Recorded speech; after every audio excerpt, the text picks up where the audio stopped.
Hello guys, मैं अपने YouTube channel में स्वागत करता हूं। गाइस, आज मैं आपको अपनी इस वीडियो में रेलवे भर्ती परीक्षा हेतु रेलवे समान अध्ययन से स्पीडी पब्लिकेशन से संबंधित RPF constable, RPF SI, NTPC, railway group D से संबंधित महत्वपूर्ण प्रश्न हैं जो परीक्षा डेट काफ़ी महत्वपूर्ण है। गाइस, इस वीडियो पूरे देखिएगा। अगर आप वीडियो नए हों तो वीडियो लाइक कर दीजिए, चैनल सब्सक्राइब कर दीजिए। और देखते हैं हमारा फर्स्ट क्वेश्चन क्या है।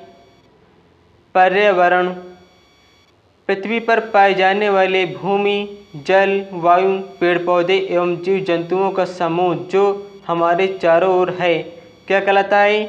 पर्यावरण कहलाता है। प्रथम अंतर्राष्ट्रीय पर्यावरण सम्मेलन हुआ था। प्रथम अंतर्राष्ट्रीय पर्यावरण सम्मेलन हुआ था 5 जून 1972 को स्टॉकहोम में हुआ था। प्रथम विश्व पर्यावरण दिवस 1973 में। प्रथम विश्व पर्यावरण दिवस 1973 में। विश्व पर्यावरण दिवस 5 जून को मनाया जाता है। विश्व पर्यावरण दिवस 5 जून को मनाया जाता है। नेक्स्ट क्वेश्चन, अगला क्वेश्चन है, ओजोन परत के संरक्षण से संबंधित मॉन्ट्रियल सम्मेलन हुआ था 16 सितंबर 1987 को हुआ था। विश्व ओजोन संरक्षण दिवस 16 सितंबर को। विश्व ओजोन संरक्षण दिवस 16 सितंबर को। मॉन्ट्रियल है कनाडा का एक शहर है। मॉन्ट्रियल है कनाडा के एक शहर। ओजोन की मात्रा में कमी का मुख्य कारण है। ओजोन की मात्रा में कमी का मुख्य कारण क्लोरोफ्लोरोकार्बन CFC। नेक्स्ट, ओजोन परत को नष्ट करता है CFC, क्लोरोफ्लोरोकार्बन। ओजोन परत को नष्ट करता है CFC। नेक्स्ट है अगला पॉइंट, प्रथम पृथ्वी सम्मेलन आयोजित हुआ था। प्रथम पृथ्वी सम्मेलन आयोजित हुआ था 1992 में ब्राज़ील के रियो डी जेनेरियो में हुआ था। पृथ्वी दिवस मनाया जाता है। पृथ्वी दिवस मनाया जाता है 22 अप्रैल को पृथ्वी दिवस मनाया जाता है। क्योटो जापान सम्मेलन में हुआ 1997। क्योटो जापान सम्मेलन में हुआ 1997। क्योटो प्रोटोकॉल प्रभावी हुआ। क्योटो प्रोटोकॉल प्रभावी हुआ 2005 में। क्योटो सम्मेलन संबंधित है। क्योटो सम्मेलन संबंधित है वातावरण में संबंधित है। नेक्स्ट पॉइंट, क्योटो सम्मेलन संबंधित है वातावरण में कार्बन डाइऑक्साइड उत्सर्जन में वृद्धि से। नेक्स्ट पॉइंट गाइस, अगला पॉइंट है, विश्व का गर्म होना या पृथ्वी की औसत तापमान बढ़ना क्या कहलाता है? ग्लोबल वार्मिंग कहलाता है। विश्व का गर्म होना या पृथ्वी की औसत तापमान बढ़ना क्या कहलाता है? ग्लोबल वार्मिंग कहलाता है। पृथ्वी का औसत तापमान 14 डिग्री सेल्सियस होता है। पृथ्वी का औसत तापमान 14 डिग्री सेल्सियस होता है। नेक्स्ट पॉइंट, अगला पॉइंट है, ग्लोबल वार्मिंग को प्रभावित करने वाला मुख्य कारक है कार्बन डाइऑक्साइड। ग्लोबल वार्मिंग को प्रभावित करने वाला मुख्य कारक है कार्बन डाइऑक्साइड। वायुमंडल की वार्षिक तापमान वृद्धि कहलाता है। वायुमंडल की वार्षिक तापमान वृद्धि कहलाता है हरित गृह प्रभाव ग्रीन हाउस इफेक्ट से। ग्रीन हाउस गैसें हैं जल वाष्प, carbon dioxide, methane, nitrous oxide. Green house गैसें हैं जल वाष्प, carbon dioxide, methane, nitrous oxide. हरित गृह का प्रभाव हेतु सर्वाधिक उत्तरदायी गैस है कार्बन डाइऑक्साइड यानी CO2। हरित गृह प्रभाव हेतु सर्वाधिक उत्तरदायी गैस है carbon dioxide CO2। Next point, अगला पॉइंट है, सर्वाधिक ग्रीन हाउस गैसों की संकल्पना की थी। सर्वाधिक ग्रीन हाउस गैसों की संकल्पना की थी जोसेफ फोरियर ने 1824 में। नेक्स्ट है, पर्यावरण एवं वन मंत्रालय के गठन। पर्यावरण एवं वन मंत्रालय का गठन 1985 में हुआ था। पर्यावरण एवं वन मंत्रालय के गठन 1985 में हुआ था। नेक्स्ट पॉइंट, भारत सरकार ने पर्यावरण संरक्षण अधिनियम लागू किया था। भारत सरकार ने पर्यावरण संरक्षण अधिनियम लागू किया था 1986 में लागू किया था। नेक्स्ट है, विश्व पर्यावरण दिवस संरक्षण दिवस है। विश्व पर्यावरण संरक्षण दिवस 26 नवंबर को है। नेक्स्ट पॉइंट, पर्यावरण संरक्षण के लिए काम करने वाली अंतर्राष्ट्रीय एजेंसी है ग्रीन पीस एम्स्टर्डम। पर्यावरण संरक्षण के लिए काम करने वाली अंतर्राष्ट्रीय एजेंसी है green peas Amsterdam. Next point, अगला पॉइंट है राष्ट्रीय पर्यावरण अनुसंधान केंद्र नागपुर में। राष्ट्रीय पर्यावरण अनुसंधान केंद्र नागपुर में राष्ट्रीय वन नीति लाया गया। राष्ट्रीय वन नीति लाया गया 1888 में लाया गया था। नेक्स्ट पॉइंट, राष्ट्रीय जल नीति की घोषणा। राष्ट्रीय जल नीति की घोषणा 2002 में की गई। नेक्स्ट पॉइंट है राष्ट्रीय पर्यावरण नीति की घोषणा 2004 में की गई। राष्ट्रीय पर्यावरण नीति की घोषणा 2004 में। राष्ट्रीय हरित प्राधिकरण की स्थापना 2010 में की गई। राष्ट्रीय हरित प्राधिकरण की स्थापना 2010 में की गई। विश्व आर्द्रभूमि दिवस 2 फरवरी को मनाया जाता है। विश्व आर्द्रभूमि दिवस 2 फरवरी को मनाया जाता है। विश्व वन दिवस 21 मार्च को मनाया जाता है। जैव विविधता दिवस 22 मई को मनाया जाता है। नेक्स्ट पॉइंट, अगला पॉइंट है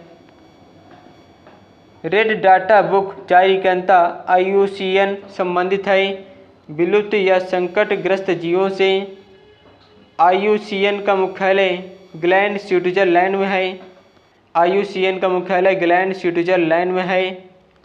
जैव विविधता संरक्षण अधिनियम 2002 में है। नेक्स्ट पॉइंट, अगला पॉइंट है पारिस्थितिकी जीवधारियों तथा उनके वातावरण के पारस्परिक संबंधों का अध्ययन कहलाता है पारिस्थितिकी इकोलॉजी कहलाता है। इकोलॉजी शब्द का प्रथम प्रयोग रिटन ने 1865 में, अर्नेस्ट हैकेल ने 1869 में किया। इकोलॉजी शब्द का प्रथम प्रयोग रिटन ने 1865 में, अर्नेस्ट हैकेल ने 1869 में किया। सर्वाधिक स्थायी पारिस्थितिकी है महासागर में। सर्वाधिक स्थायी पारिस्थितिकी है महासागर में। नेक्स्ट पॉइंट, रचना एवं कार्य की दृष्टि से विभिन्न जीवों और वातावरण की मिली जुली इकाई कहलाता है पारिस्थितिकी तंत्र इकोसिस्टम कहलाता है। रचना एवं कार्य की दृष्टि से विभिन्न जीवों को वातावरण की मिली जुली इकाई कहलाता है पारिस्थितिकी तंत्र इकोसिस्टम से कहलाता है। नेक्स्ट पॉइंट, अगला पॉइंट है गाइस, पारिस्थितिकी तंत्र या पारितंत्र शब्द का सर्वप्रथम प्रयोग A.G. टॉन्सले ने 1935 में किया। पारिस्थितिकी तंत्र या पारितंत्र शब्द का प्रयोग किया A.G. टॉन्सले ने 1935 में। पारितंत्र में ऊर्जा का स्रोत है सूर्य का प्रकाश। पारितंत्र में ऊर्जा का स्रोत है सूर्य का प्रकाश।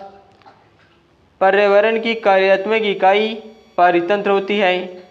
पर्यावरण की कार्यात्मक इकाई पारितंत्र होती है। पारिस्थितिकी तंत्र 2 घटकों का बना होता है। पारिस्थितिकी तंत्र 2 घटकों का बना होता है, जैविक घटक एवं अजैविक घटक। जैविक घटक को 3 भागों में विभक्त किया गया है। जैविक घटक को 3 भागों में विभक्त किया गया है, उत्पादक, उपभोक्ता, अपघटक। नेक्स्ट पॉइंट, अगला पॉइंट है उत्पादक द्वारा उत्पादित खाद्य पदार्थों को उपयोग करने वाले घटक कहलाते हैं उपभोक्ता कहलाते हैं। उत्पादक द्वारा उत्पादित खाद्य पदार्थों के उपयोग करने वाले घटक कहलाते हैं उपभोक्ता कहलाते हैं। उपभोक्ता 3 प्रकार के होते हैं। उपभोक्ता 3 प्रकार के होते हैं। कौन कौन से? प्राथमिक उपभोक्ता, द्वितीयक उपभोक्ता, तृतीयक उपभोक्ता। नेक्स्ट पॉइंट, वे जीव जो हरे पौधे को खाते हैं क्या कहलाते हैं? प्राथमिक उपभोक्ता। बकरी, गाय, भैंस। वे जीव जो हरे पौधों को खाते हैं क्या कहलाते हैं? प्राथमिक उपभोक्ता कहलाते हैं। बकरी, गाय, भैंस। नेक्स्ट पॉइंट, अगला पॉइंट है गाइस, प्राथमिक उपभोक्ताओं को भोजन के रूप में प्रयुक्त करने वाले जीव कहलाते हैं द्वितीयक उपभोक्ता भेड़िया, मोर, लोमड़ी। प्राथमिक उपभोक्ताओं को भोजन के रूप में प्रयुक्त करने वाली जीव कहलाते हैं द्वितीयक उपभोक्ता भेड़िया, मोर, लोमड़ी। नेक्स्ट पॉइंट, द्वितीयक उपभोक्ताओं को भोजन के रूप में इस्तेमाल करने वाले जीव कहलाते हैं तृतीयक उपभोक्ता बाघ, शेर, चीता। नेक्स्ट पॉइंट, अगला पॉइंट है अजैविक घटक को दो भागों में व्यक्त किया गया है कार्बनिक एवं अकार्बनिक। अजैविक घटक को दो भागों में व्यक्त किया गया है कार्बनिक एवं अकार्बनिक। कार्बनिक अजैविक घटक है कार्बनिक अजैविक घटक कार्बोहाइड्रेट, प्रोटीन एवं वसा है। अकार्बनिक अजैविक घटक है मृदा, जल, वायु, खनिज। अकार्बनिक अजैविक घटक है मृदा, जल, वायु, खनिज। अब घटक होते हैं कवक एवं जीवाणु से अपघटक होते हैं। अपघटक होते हैं कवक एवं जीवाणु से अपघटक होते हैं। नेक्स्ट पॉइंट, सफाई कर्मचारी कहलाते हैं। सफाई कर्मचारी कहलाते हैं अपघटक कहलाते हैं। एक जीव द्वारा दूसरे को खाए जाने पर पोषक तत्वों एवं ऊर्जा का रूपांतरण कहलाता है खाद्य श्रृंखला कहलाता है। एक जीव द्वारा दूसरे को खाए जाने पर पोषक तत्वों को ऊर्जा का रूपांतरण कहलाता है खाद्य श्रृंखला। खाद्य श्रृंखला बनती है उत्पादकों एवं अपघटकों से मिलकर बनती है। खाद्य श्रृंखला बनती है उत्पादकों, उपभोक्ताओं एवं अपघटकों से मिलकर बनी है। खाद्य श्रृंखला में प्राथमिक एवं द्वितीयक उपभोक्ता है मानव। खाद्य श्रृंखला में प्राथमिक एवं द्वितीयक उपभोक्ता है मानव। नेक्स्ट पॉइंट, अगला पॉइंट है किसी पारितंत्र के विभिन्न ऊर्जा स्तरों की कार्यात्मक भूमिका की तुलना करने हेतु प्रदर्शन किया जाता है ऊर्जा पिरामिड का। किसी पारितंत्र के विभिन्न ऊर्जा स्तरों की कार्यात्मक भूमिका की तुलना करने हेतु प्रदर्शन किया जाता है ऊर्जा पिरामिड का। ऊर्जा पिरामिड सदैव होता है सीधा होता है। ऊर्जा पिरामिड सदैव होता है सीधा। सर्वाधिक जैव विविधता पाई जाती है उष्णकटिबंधीय वर्षा वन में। सर्वाधिक जैव विविधता पाई जाती है उष्णकटिबंधीय वर्षा वन में। पारिस्थितिकी विज्ञान केंद्र है बेंगलुरु में। नेक्स्ट पॉइंट, अगला पॉइंट है प्रदूषण वायु, जल या भूमि में अनचाहे परिवर्तन जो मनुष्य एवं जीवधारियों के लिए हानिकारक हो कहलाता है प्रदूषण कहलाता है। मानव जनित पर्यावरणीय प्रदूषण कहलाते हैं एंथ्रोपोजेनिक पारजैविक। मानव जनित पर्यावरणीय प्रदूषण कहलाते हैं एंथ्रोपोजेनिक पारजैविक। जैव विघटित प्रदूषक है वाहित जल। नेक्स्ट पॉइंट, वायु प्रदूषक शीशे से प्रभावित अंग है उदर। नेक्स्ट है, अगला है तंत्रिका तंत्र से संबंधित रोग है। तंत्रिका तंत्र संबंधी रोग होता है शीशा से। एस्बेस्टॉस धूल से प्रभावित अंग है फेफड़ा। पारा प्रभावित करता है मस्तिष्क को पारा प्रभावित करता है। नेक्स्ट है वायु प्रदूषक कार्बन मोनोऑक्साइड प्रभावित करता है रक्त के धाराओं को प्रभावित करता है। वायु प्रदूषक कार्बन मोनोऑक्साइड प्रभावित करता है रक्त धाराओं को प्रभावित करता है। भूमिगत जल को दूषित करने वाले अजैविक प्रदूषक हैं आर्सेनिक। भूमिगत जल को प्रदूषित करने वाले अजैविक प्रदूषक हैं आर्सेनिक। नेक्स्ट पॉइंट, अगला पॉइंट है जल प्रदूषण को मापने हेतु जांच की जाती है। जल प्रदूषण को मापने हेतु जांच की जाती है बायोमैकेनिकल ऑक्सीजन डिमांड। जल प्रदूषण को मापने हेतु जांच की जाती है बायोमैकेनिकल ऑक्सीजन डिमांड। मनुष्य में रक्तदाब बढ़ाकर दिल संबंधी रोग उत्पन्न करता है। वायु प्रदूषक cadmium.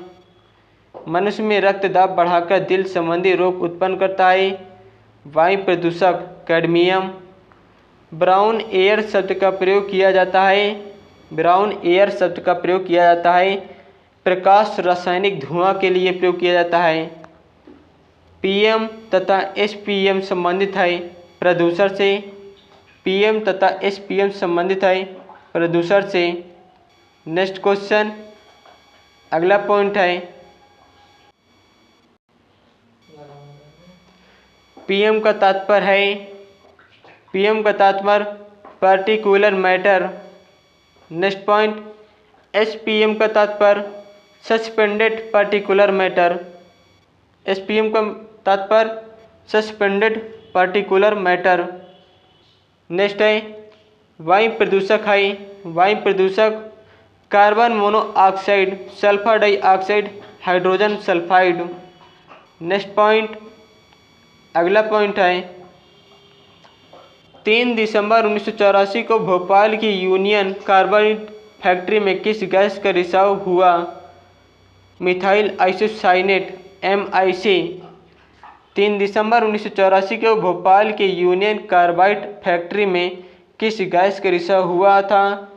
Methyl isocyanate MIC।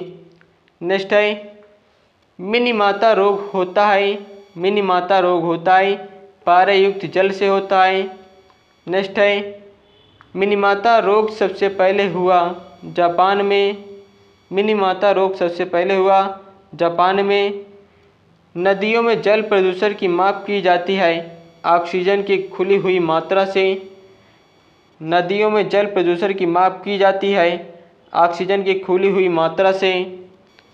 Next point, अगला पॉइंट है सिगरेट के धुएं का मुख्य प्रदूषक है कार्बन मोनोऑक्साइड एवं बेंजीन। सिगरेट के धुएं का मुख्य प्रदूषक है कार्बन मोनोऑक्साइड एवं बेंजीन।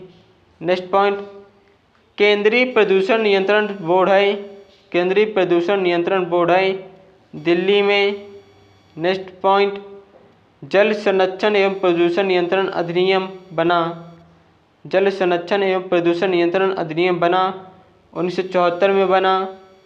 नेक्स्ट पॉइंट, वाहनों से निकलने वाले धुआं में पाया जाता है। वाहनों से निकलने वाले धुआं को में पाया जाता है कार्बन मोनोऑक्साइड एवं सीसा। वाहनों से निकलने वाले धुआं में पाया जाता है कार्बन मोनोऑक्साइड एवं सीसा। नेक्स्ट पॉइंट, अगला पॉइंट है कारखानों से निकलने वाली धुओं में मुख्य रूप में पाया जाता है। कारखानों से निकलने वाली धुओं में मुख्य रूप से पाया जाता है कार्बन डाइऑक्साइड पाया जाता है। नेक्स्ट है अम्ल वर्षा मिश्रण है।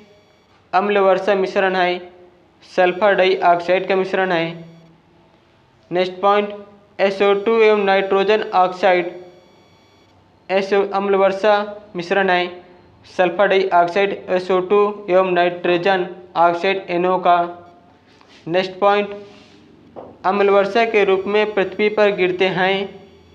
अम्ल वर्षा के रूप में पृथ्वी पर गिरते हैं सल्फ्यूरिक अम्ल तथा नाइट्रिक अम्ल। Next point,